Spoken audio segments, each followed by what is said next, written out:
नमस्कार, जय हिंद, जय श्री राम दोस्तों। शिवम चौधरी ऑफिशियल में आप सबका स्वागत है। आगे बढ़ने से पहले आप सबसे रिक्वेस्ट है, वीडियो को लाइक कीजिए, चैनल को सब्सक्राइब कीजिए और शेयर करना मत भूलिएगा। पिछले कुछ दिनों से ऐसा लग रहा है कि जज साहब के जो तेवर है ना, थोड़े बदले बदले नजर आ रहे हैं। खासकर जब से नए चीफ जस्टिस आए हैं, ऐसा लग रहा है कि अदालतों का थोड़ा माहौल बदल सी गया है। पहले यही अदालतें उन कुछ खास 5, 7, 10 वकीलों के कब्जे में रहा करती थी। वही तय करते थे कि किसका केस पहले लगेगा, वही तय करते थे किसे जमानत मिलेगी, वो यहां तक तय करते थे कि कब जमानत मिलेगी। जज साहब भरतनाट्यम छोड़ के आते थे, बिना चप्पल जूतों के भागते हुए, अरे फला वकील का फोन आ गया, जमानत देनी है। लेकिन अब थोड़ा सा जो टेम्परेचर है वो बदला बदला नजर आ रहा है। और खासकर जब से जस्टिस सूर्यकांत आए हैं, आते ही पहले दिन कपिल सिब्बल को हड़का दिया एसआईआर के मामले पे। फिर ये क्लियर कर दिया कि ऐसा है, अब से ये मनमानी नहीं चलेगी कि भैया मेरा कोर्ट में मेंशन कर दिया साहब, मेरा आ रहा है जो मुवक्किल है बहुत हाई प्रोफाइल है, लगा दो केस, और लग जाते थे। वो सब भी नहीं होगा। जो रोहिंग्याओं के लिए पिटीशन लेके जाते थे जज साहब, अब उनसे ही उल्टा सवाल पूछ लेते हैं कि किस अथॉरिटी के साथ ये लोग यहां रह रहे हैं, और उल्टा सवाल सेंटर से पूछ लेते हैं, अब तक क्यों रह रहे हैं, जो काम आपको करना चाहिए था मैं क्यों कर रहा हूं। तो यहां से आप समझ आ सकते हैं कि किस तरीके से जज साहब काम कर रहे हैं। बस अब देखना ही है कब तक इसी फॉर्म में खेलते रहेंगे। सबसे महत्वपूर्ण तो सवाल ये है। लेकिन खास आज 3 केस की बात करूंगा। 2 बहुत महत्वपूर्ण केस हैं, अगर आप उन्हें साथ लेकर चलेंगे तो समझ जाइए कि किस तरीके से एक बड़ी चोट एक बड़े अपराध तंत्र पर होने वाली है। और जो होम मिनिस्ट्री है और खासकर अमित शाह है, उनके हाथ में कितना बड़ा हथियार जुडिशरी दे रही है इस देश के अंदर से संगठित और हार्डकोर क्रिमिनल्स को साफ करने के लिए। और तीसरा एक चेरी ऑन द टॉप है, बड़े वकील साहब हैं, किस तरीके से जज साहब ने उनको बता दिया कि तुम्हारे पे जितने का जुर्माना लगा था ना, 1 रुपए का, उतनी की औकात है तुम्हारी, तुम रहने दो, तुमसे ना हो पाएगा वाली स्थिति है। प्रशांत भूषण की बात हो रही है, उसकी बात आखिर में। पहले बात उन 2 महत्वपूर्ण केसेस की। हुए तो वो आइसोलेशन में है, एक इधर एक इधर, लेकिन आप जोड़ेंगे तो कितना महत्वपूर्ण है ये समझ आएगा। पहला केस जाता है जस्टिस सूर्यकांत और जस्टिस जॉयमाला बागची की केस के कोर्ट के अंदर, और वहां पर एक बहुत हार्डेड क्रिमिनल था, उसका केस वहां पर पहुंचता है। जब उसकी सुनवाई हो रही होती है तो जज साहब एक बहुत महत्वपूर्ण जो निर्णय है या कहें ऑब्जर्वेशन है, मतलब एक बहुत महत्वपूर्ण बात करते हैं, सेंटर के को उसके लिए निर्देशित करते हैं कि ऐसा है, जितने ये हार्डकोर क्रिमिनल्स हैं ना, और जितने ये संगठित अपराध में बड़े बड़े लोग, बड़े बड़े मगरमच्छ जितने ये हैं, सारे के सारे, ऐसा करो इन सब के जो केसेस हैं ना, जितनी ये ट्रायल कोर्ट चलती है, इनसे निकालो और सीधा एनआईए पे डालो लाकर। सीबीआई और ईडी की तो चर्चा हम बहुत सुनते हैं, लेकिन एनआईए को भी अब जिस तरीके से एक्टिव किया जा रहा है, ध्यान रखिएगा, देवबंद के बराबर में एनआईए का दफ्तर खुलवा दिया बाबा ने, और क्या उसका सिग्निफिकेंस था और इसमें क्या निर्णय आया है वो भी आपको समझ आएगा कि बाबा की दूरदर्शिता कितनी थी कि जज साहब अब उसके ऊपर बात कर रहे हैं। तो कहा कि सीधा ऐसा है, इन ट्रायल कोर्ट में तो बहुत लंबा लंबा समय चलता है भैया, उठाओ सारे के सारे लाओ, और जो एनआईए के कोर्ट हैं उनमें लाकर शिफ्ट करो, ताकि एनआईए के कोर्ट का सिर्फ एक काम हो, उन जजेस के पास सिर्फ एक काम हो और कोई काम नहीं है कि जितने बड़े बड़े मगरमच्छ है ना, इनको उठा के वो धोए। उन जज के ऊपर कोई ऑपरेशन ना हो कि कुछ और मुझे केस देखना है, ये केस देखना है, वो केस देखना, नहीं, सिर्फ इसके ऊपर बात होगी। उसके बाद एक एक जो अपराधी होता है, मान लीजिए कोई हार्डेड क्रिमिनल है, बहुत बड़ा अपराधी है, मुख्तार अंसारी है, मान लीजिए उमर खालिद जैसा कोई व्यक्ति है, या कोई और बड़ा बड़ा नामचीन व्यक्ति है, कोई भी जो भी है, उस पर कहीं कहीं राज्यों में अपराध उसके ऊपर एफआईआर हुई रहती है। उसके ऊपर एफआईआर उड़ीसा में भी है, यूपी में भी है, गुजरात में भी है। अब कभी कोई पुलिस पकड़ लेती है, कभी कोई पुलिस पकड़ लेती है, वो कहता है साहब मैं तो आज आपकी अदालत में इसलिए नहीं आ पाया क्योंकि मैं यूपी चला गया था, यूपी इसलिए नहीं आ पाया, मैं गुजरात चला गया था। जज साहब ने कहा ऐसा करो, जितने केसेस हैं जहां जहां पे, ऐसे लोगों को चिन्हित करो, एनआईए के कोर्ट में इनके केस लाओ, और सारे केसेस जितने राज्यों में हैं सारे एक अंडर सिंगल रूफ लेके आओ, और एक ही कोर्ट के अंदर सारे के सारे केसेस चले। तो ये उन जैसे अपराधियों के लिए, जैसे मुख्तार अंसारी था ना, कि भैया यूपी में अपराध है, यूपी पुलिस ढूंढ रही है, लेकिन पंजाब पुलिस लेके बैठी है कि नहीं नहीं हमारे यहां तो अपराध में बंद है, हम नहीं दे सकते, हम नहीं भेज सकते, अब नहीं कर पाएंगे। सीधा एनआईए के कोर्ट के अधीन रहेगा मामला, कोर्ट ने कहा है कि सेंटर को इसके ऊपर कानून बनाइए। अब जो गेंद है वो अमित शाह के पाले में डाल दी है कि भैया इस पे कानून बनाओ। तो अब मुख्तार अंसारी आराम से जेल में नहीं लेट सकता कि अपने खास कोई सरकार पकड़ी, उसके यहां एक छोटा मोटा कोई केस फाइल किया और पड़े हैं वहां पे ना। अब सारा का सारा मामला एनआईए के हाथ में आएगा। वो देखेगी कि कौन सी जेल में रहना है, वो जज साहब बताएंगे कि इस जेल में शिफ्ट कर दो इसे। जैसे अभी हुआ सोनम वांगचुक के साथ, गिरफ्तारी उसकी हो गई लद्दाख से, उठा के पुलिस जो फोर्सेस थी टांग के लेके उसे राजस्थान पहुंच गई। उसकी पत्नी चिल्लाने लगी, अरे वहां क्यों ले गए, कपिल सिब्बल भागा भागा पहुंचा। कोर्ट ने सीधा कहा, और उसमें जो एजेंसीज हैं उन्होंने अपना जवाब दाखिल किया, ये कपिल सिब्बल तय नहीं करेगा, या उसकी पत्नी या सोनम वांगचुक तय नहीं करेगी। राष्ट्रीय सुरक्षा का मुद्दा है, राष्ट्रीय संप्रभुता, उसकी अखंडता का मामला है। हम तय करेंगे कि अपराधी को कहां रखना है, कहां नहीं रखना है। हम तय करेंगे कि वीडियो कॉन्फ्रेंसिंग से बातचीत होगी कि नहीं होगी। इसलिए अमृतपाल को उठाया जाता है, पंजाब से ले जाया जाता है आसाम।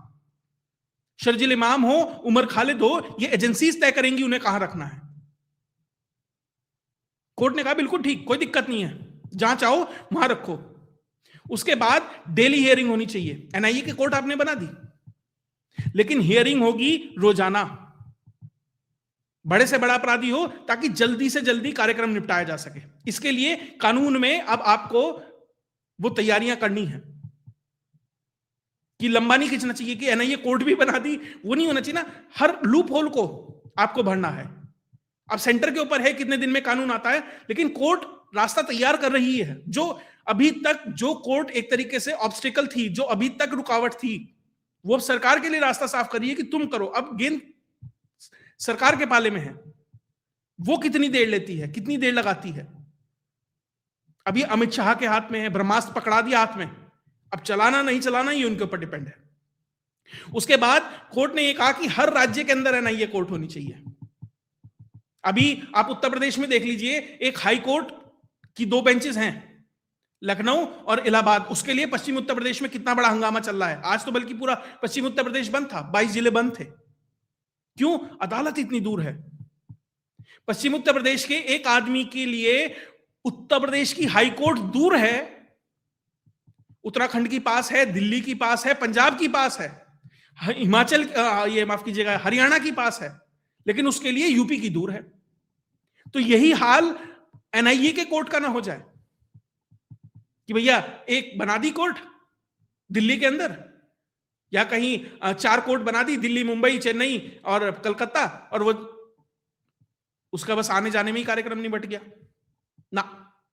हर राज्य के अंदर बनेगी। यहां तक भी था जहां पर भी एनआईए से जुड़े हुए 10 केस होंगे, 10 या 10 से ज्यादा केस होंगे, वहां पर भी एक कोर्ट बनाइए। मतलब उस स्तर तक जाने की तैयारी है। जब ये बात चलती है तो जो केंद्र सरकार का वकील है वो ये कहता है कि जज साहब निश्चिंत रहिए, 16 कोर्ट तो मात्र दिल्ली के अंदर बन रही है। सोचिए दिल्ली एनसीआर में ही कितने मामले होंगे इससे जुड़े हुए। अभी दिल्ली का मामला चल ही रहा था ना, ये दिल्ली दंगे और उस सब का। उसके बाद बहुत सारे केसेस हैं ना ये से जुड़े हुए। अभी दिल्ली वाला बॉम्ब ब्लास्ट वाला भी आ गया, फरीदाबाद वाला भी आ गया। तो ऐसी 16 कोर्ट बनाई हैं और तैयारी निश्चित तौर पर चल रही है बड़ी कि भैया अब छोड़ना नहीं है। हाँ, अब ये डिपेंड है, अब केंद्र सरकार के हाथ में है सारी की सारी जो चाबी है कि वो किस तरीके से इसे लेकर चलती है। कोर्ट ने तो सीधा कह दिया, और कोर्ट ने कहा ऐसा है नए जज हायर करो, कमी नहीं होनी चाहिए जजों की। खैर वो अलग बात है कैसे होगा कैसे नहीं होगा सिस्टम, क्योंकि अभी जो ऑलरेडी एग्जिस्टिंग कोर्ट है उसमें कितनी जजों की कमी है, पहले तो वही पूर्ण हो जाए। और जो बड़े बड़े वकीलों के हाथ में ये सब फंस गए हैं ना एनआईए के केसेस, और जो उभरते हुए वकील हैं उनको आगे लाइए। लेकिन फिर भी वहां पर भी बहुत कार्यक्रम करने की तैयारी। मान लीजिए आपने एनआईए की कोर्ट बना दी, अब कपिल सिब्बल तो वहां भी जा सकता है ना, रोक तो नहीं है ना कि इस एनआईए कोर्ट में नहीं जा सकता। उस नेक्सस को तोड़ना भी उतना ही मुश्किल है। जज साहब ने कहा तो जरूर है, कोर्ट ने संज्ञान तो जरूर लिया है, लेकिन किस तरीके से इससे पार पाएंगे वो बड़ी बात है। लेकिन रास्ता साफ कर दिया केंद्र सरकार के लिए कि ऐसा है, फास्ट ट्रैक करो, एनआईए की कोर्ट बनाओ, नॉर्मल ट्रायल कोर्ट में से हटाओ। अलग अलग राज्यों में जो केस हो जाते हैं फाइल, उस जो जानबूझ के कराए जाते हैं कहीं में, उसकी वजह से जो देरी हो जाती है केस चलाने में, वहां दिक्कत नहीं आनी चाहिए। मैं आपको उदाहरण देता हूं, उमर खालिद का केस, शर्जिल इमाम का केस, जानबूझ के देरी की जा रही है क्योंकि वकील को पता है कि जिस दिन ये केस ट्रायल पे आ जाएगा उस दिन जो डॉक्यूमेंट्री एविडेंसेस, जो टेक्निकल एविडेंसेस हैं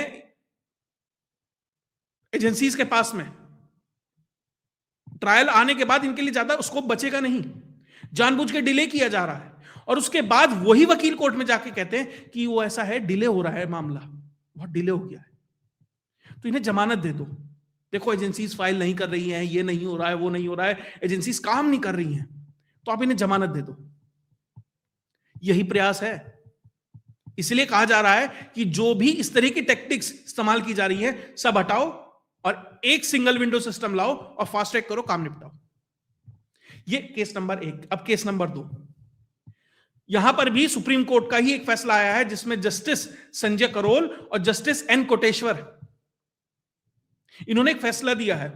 एक ट्रेन चलती थी जनेश्वरी एक्सप्रेस, कुछ माओवादियों ने जो पटरी होती है उसकी क्लिप उखाड़ दी और वो ट्रेन पलट गई। उसमें 148 लोग अपनी जान गंवा देते हैं और ये ट्रेन लगभग झारग्राम है उसके आसपास। अब उसमें सीबीआई वर्सेस दयाबोय महतो ये केस बनता है। अब होता क्या है कि ये केस चलता रहता है, ये उमर खालिद वाला मामला ऐसे ही वो भी चलता रहता है, और वो अकेला केस तो है नहीं, ऐसे बहुत से केसेस हैं जो चलते रहते हैं। तो उसी का फायदा उठाकर जो वकील साहब हैं उन्होंने जो धारा 436A के तहत सीआरपीसी की ये कह दिया कि भैया ये तो बहुत लंबा खिंच गया, इन्हें जमानत दे दीजिए। कोर्ट ने जमानत भी दे दी। जब इसकी सुनवाई चल रही थी, उस जमानत का विरोध हो रहा था, और इसमें जो केस फाइल हुआ था वो सेक्शन 16 और 18 यूएपीए के तहत और आर्टिकल 21 का हवाला दिया गया था इसके अंदर, और रेलवेज का सेक्शन 150 151 रेलवेज एक्ट, इसके तहत केस हुआ था। अब जमानत हो गई क्योंकि केस बहुत लंबा चल रहा है, तो भैया जेल में तो अनंत काल तक रख नहीं सकते। मान लीजिए वो 10 साल जेल में हो गए, 6 साल की सारी सजा होनी थी, तो जब आधा टर्म हो जाता है, उसी बेसिस पे मनीष सिसोदिया को जमानत मिली हुई है, उसी लूपहोल का इस्तेमाल कर कि टोटल सजा का आधा तो वो ऑलरेडी काट चुका है जो उस केस में होनी है, तो इसलिए उसे जमानत हो गई। लेकिन यहां पर जब इसका विरोध होता है, जब एजेंसीज विरोध करती हैं, तो जो जज साहब हैं संजय करोल और एन कोटेश्वर वो ये कहते हैं कि भैया ऐसा है, अगर यूएपीए जैसा कोई आपके ऊपर धारा लगी है, कोई बड़ा हैवी मैटर है, यानी राष्ट्रीय सुरक्षा के साथ खिलवाड़ हुआ है, तो यहां पे जो आर्टिकल 21 है वो एब्सोल्यूट नहीं है। आपको जो फ्रीडम मिली है वो एब्सोल्यूट फ्रीडम नहीं है। आपकी जो इंडिविजुअल फ्रीडम है उससे ऊपर है राष्ट्रीय सुरक्षा। तो अब तक जो ये था कि बेल नॉर्म है, जेल एक्सेप्शन है, इसमें उल्टा है। बेल एक्सेप्शन है और जेल नॉर्म है, यानी जेल जाना पड़ेगा। बेल मिल सकती है, नहीं भी मिल सकती। पहले तो यह था कि बेल मिलेगी, रेयर केस होगा कि आपको जेल मिलेगी ना, अब रेयर केस होगा बेल मिलेगी, अब जेल में रहना पड़ेगा। अब सोचिए, इन दोनों चीजों को एक साथ रख के देखिए कि उमर खालिद जैसा व्यक्ति हो, शर्जिल इमाम जैसा व्यक्ति हो, अमृतपाल जैसा व्यक्ति हो, सोनम वांगचुक जैसा व्यक्ति हो, आपको जेल भी रहना पड़ेगा, बेल भी नहीं मिलेगी। और मान लीजिए आपका केस उस हार्डकोर क्रिमिनल की कैटेगरी में आता है, वो आप संगठित अपराध है, राष्ट्रीय सुरक्षा के लिए खतरा है और एनआईए की कोर्ट बन रही है, आप उसमें भी आपका केस चला जाता है और चीजें अगर फास्ट ट्रैक हो जाती है, अगर ये सिस्टम सही तरीके से इंप्लीमेंट कर दिया जाता है। इन दोनों चीजों को देखिए, तो यहां से एक बड़ी ताकत राष्ट्रीय सुरक्षा के लिए केंद्र को मिल गई है, या जो एजेंसीज हैं जो भी इंप्लीमेंट करेंगी इसे, उनको मिल गई हैं कि भैया अब दबोच लो इनकी गर्दन। तो धीरे धीरे जो हम जिस जुडिशियल रिफॉर्म की बात करते हैं, देखिए जुडिशियल रिफॉर्म तो बहुत ही व्यापक है, लेकिन उसमें छोटा छोटा नट बोल्ट जैसा ये जो कार्यक्रम आ रहे हैं ना, ये बहुत जरूरी है। कम से कम यही हो जाए, कम से कम प्यासे मरते के गले में एक आध घूंट ही चली जाए पानी की, कुछ वैसी स्थिति हो जाए। तो वो स्थिति इन दो केसेस से दिखाई देती है। आने वाले समय में जो ये बड़े बड़े कई सारे नाम हैं, जो हाई प्रोफाइल नाम हैं, जो निकल के आए हैं, ऐसे बहुत सारे हैं, ये तो पोस्टर बॉय हैं, तो इनके लिए बहुत दिक्कत होने वाली है, क्योंकि इन्हीं रेफरेंसेस को कोट किया जाएगा। आगे जाकर इनके केसेस में। और जो बड़े बड़े फिक्सर बैठे हुए हैं, कोई 1700 करोड़ रुपए कमा रहा है, कोई 1500 रुपए करोड़ कमा रहा है साल के वकील साहब, उनके लिए चीजों को एग्जीक्यूट करना और मुश्किल हो जाएगा। खैर, अब क्योंकि बड़े बड़े वकील साहब का नाम आया है, तो एक बड़े वकील साहब और हैं, प्रशांत भूषण। अब वो तो अपने आप को इतना बड़ा खलीफा मानते हैं, इतना बड़ा मानते हैं कि भैया बस अब मैं जाऊंगा, जज साहब खड़े होंगे, सलाम ठोकेंगे, कहेंगे जज साहब, वकील साहब बताइए क्या करना है। वो भी पहुंचे कोर्ट में, उन्होंने भी एक एप्लीकेशन लगा दी। एक एनजीओ है एडीआर नाम का, वो एसआईआर पे पहले डांट खा चुका है और पार्टी है इस केस के अंदर। वो दोबारा पहुंचा, प्रशांत भूषण पहुंचे उसका मुद्दा लेकर, वहां जाकर उन्होंने केस फाइल कर दिया। जज साहब ने केस की फाइल पढ़ी और हंसना शुरू हो गए, मतलब लिटरली नहीं, लेकिन मन में तो हंसे ही होंगे। प्रशांत भूषण ने उसमें ये कहा कि जो एसआईआर हुई है बिहार के अंदर, उसमें 65 लाख नाम कटे हैं। मेरा ऑब्जेक्शन ये है, ये मेरा एक तरीके से इस केस के अंदर मेरी ये इस बात है कि जो 65 लाख नाम है ना, ये पहले से ही लिस्ट तैयार की हुई थी कि इस बूथ पे से इसका कटना है, इसका कटना है, इस बूथ पे से 100 नाम कटने हैं तो ये नाम है, इसमें से 500 नाम कटने हैं तो ये नाम है। वो पहले से एक लिस्ट सेंटर ने तैयार कर ली थी। और जब एसआईआर हो गया, जो फाइनल रोल पब्लिश होती है, तो वो जो पहले से प्री डिसाइडेड कटे हुए नाम थे, वो सेंटर ने वहां चिपका दिए। एसआईआर कुछ नहीं हुई जी, ये तो सेंटर ने पहले से ही सब फिक्स किया हुआ था और वो एग्जीक्यूट कर दिया। जज साहब ने कहा बढ़िया बात है, अब ये बताओ तुम्हें कैसे पता चला। उसने कहा कि एक तो अखबार में छपी थी कहीं बात, और मुझे किसी विश्वस्त सूत्र ने बताया है। तो जज साहब ने कहा कि अखबारों में छपी हुई बातों पर अगर केस होने लगे तो अखबार में तो कोई कुछ भी छाप देगा। कल को तो अखबार में भाई कोई ये छाप देगा भाई शिवम चौधरी अंबानी का रिश्तेदार है, अब है तो नहीं। या कल को अखबार में छाप देगा कि भैया शिवम चौधरी को अमित शाह राज्यसभा भेज रहे हैं, वो हो तो नहीं रहा ना। तो इन चीजों पे तो केस नहीं हो सकते, इन चीजों पे तो कोर्ट कार्रवाई नहीं कर सकती। न्यूज़पेपर, और न्यूज़पेपर का कटिंग तो एडमिसिबल एविडेंस वैसे भी नहीं होता कोर्ट में, और ये पता है प्रशांत भूषण को। कोर्ट ने कहा मैं अभी नोटिस जारी करता हूं सुप्रीम कोर्ट को, तो माफ कीजिएगा इलेक्शन कमीशन को, अभी झट 2 मिनट में अभी टाइप होगा, पहुंचेगा। एक छोटा सा एफिडेविट दे दो कि तुम्हारी जानकारी सही है। ऐसा ही एफिडेविट मांगा था सुप्रीम कोर्ट ने, किससे? राहुल गांधी से। दे नहीं पाया अब तक, और ना दे पाएगा और ना देगा। जो प्रशांत भूषण था, उसने कहा जज साहब ऐसा है, ये थोड़ा सा ये जो फाइल की है ना पिटीशन, ये वापस दे दो, मैं थोड़ा सा जा रहा हूं यहां से। ये स्थिति है कि, और ये पिटीशन एक्सेप्ट भी होती, इस पे नोटिस जारी भी होता और कार्यक्रम आगे भी चलता अगर पूर्ववर्ती सरकारें होती और पुराना ही सिस्टम ढर्रे पर चल रहा होता। अगर वही माहौल होता ना कोर्ट में पहले जैसा, अब तक नोटिस जारी हो गया होता और ज्ञानेश्वर जी को जवाब देना पड़ रहा होता कोर्ट में कि किसी अखबार ने कुछ छापा है। और कल को तो वो अखबार छोटा सा एक अपॉलॉजी छाप देगा 10वें पेज पे कहीं कोने में, क्यों गलती होगी जी थी हमारे से, और उसके आधार पर आप ये सारा कार्यक्रम कर रहे हैं। ऐसे लोगों पर कोर्ट का टाइम वेस्ट करने के लिए, ऐसे लोगों पर झूठी अफवाह फैलाने के लिए कोर्ट को स्वतः संज्ञान लेकर एफआईआर दर्ज करनी चाहिए और केस करने चाहिए। आपको नुपुर शर्मा तो याद आती है, आपको बहुत सारी जगह है जो सू मोटो है ना, वो याद आता है, लेकिन ऐसे लोगों पे नहीं आता। और जब इन पे जुर्माना लगाने की बात आती है तो 1 रुपए का लगा के छोड़ देते हैं। जो लाखों करोड़ों रुपए के केस की फीस लेते हो, कम से कम उस रेशो में तो उन पे जुर्माना लगाओ। खैर जो भी है, कोर्ट ने थोड़ा सा विवेक का इस्तेमाल किया और प्रशांत साहब को ये कहा भैया बाहर निकलो, और लोग हैं कतार में और कहने दो। खैर ये 3 महत्वपूर्ण केसेस हैं। अगर 2 को क्लब किया जाए, पहले 2 को, तो आपको समझ आएगा कि चीजें अगर सही तरीके से चलें और कोर्ट ने जो कहा, सुझाव दिए सेंटर को, अगर वो उसे इंप्लीमेंट करती है तो निश्चित तौर पर सेंटर के हाथ में एक बड़ा हथियार होगा देश के अंदर से बड़े, जो कम से कम राष्ट्र विरोधी जो तत्व हैं, उनको अच्छे से गर्दन से ढंग से पकड़ के निचोड़ने का। अगर आपको ये वीडियो विश्लेषण अच्छा लगा तो वीडियो को लाइक कीजिए, चैनल को सब्सक्राइब कीजिए और शेयर करना मत भूलिएगा। जय हिंद, जय भारत।